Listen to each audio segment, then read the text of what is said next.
Welcome back, everybody. Now in his 8th Sprint Cup season, Joey Logano doesn't feel like a title is a long shot by any stretch. And as he heads to Miami, he's coming off wins at 2 elimination races, a feat that simply doesn't happen without a few quality pit stops along the way. So let's give the 22 pit crew some well-deserved credit with our pit crew review.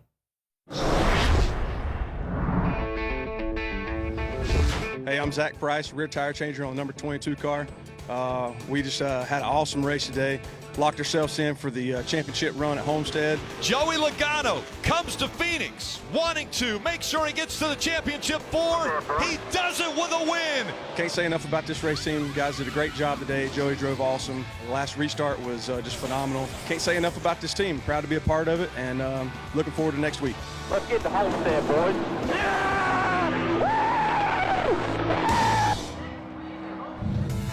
So Zach Price and the 22 crew from Team Penske are moving on to the championship next week. And here's a look at the full roster for you. Price and Josh Chaney handle the rear tires, while Thomas Hatcher and Dylan Dowell work the front tires. Ray Gallahan is the jack man. Kellen Mills is the gas man. Tab Boyd, your spotter, and leading them all, crew chief Todd Gordon. Walk us through, DJ, the choice that was made by the 22 team to take 4 tires late in the race when everybody was deciding what they were going to do strategy-wise. Okay, we gave the pit crew credit there. Now I'm going to give Kyle Petty and myself a little credit. On the pre-race show, we set up that it could be no tires, could be 2 tires, could be 4 tires. That's what was going to make it a crew chief's nightmare almost in trying to make this decision. There really wasn't a decision for the 22 car, though, because his car was a short-run car, so he had to make his speed as quickly as he possibly could, get everything that he could. They needed 4 tires. This car just didn't handle good enough to put 2 tires on it. If they'd have done that, it'd have been a disaster for them. So it left the options open for Denny Hamlin. They had to do something different because their car wasn't good enough with 2, 4, or 0 tires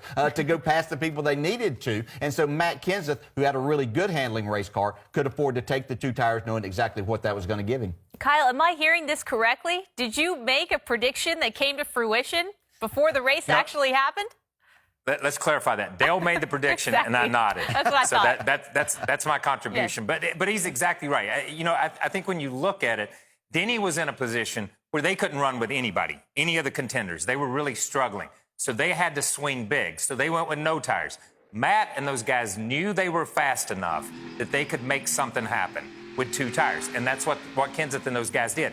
Everybody else was fighting for that second position. They felt like, I think, behind Matt Kenseth. They felt like Matt was going to be the guy who was going to be the first finisher in the chase, whether he won or not. So they had to swing big and go for 4. And it was chaos on pit road. Yeah, and don't forget about the 88 car. Yeah. Because the 88 car was leading the race. He was the guy setting the pace, and it looked like at that moment, if you were going to win the race, you had to pace yourself off the 88 car, not Matt Kenseth, not the people back in the chase. So, that threw a wrench into it as well because, some people had to win. That was the only way forward. And I thought that was the call by Denny Hamlin's team that was a desperation call. And based on the speed that they had. And but I was shocked. To be honest with you, I was surprised he led off turn 2. I thought he would get past in the middle of 1 and 2, but that was a desperation call, but they just didn't have the speed to do anything else.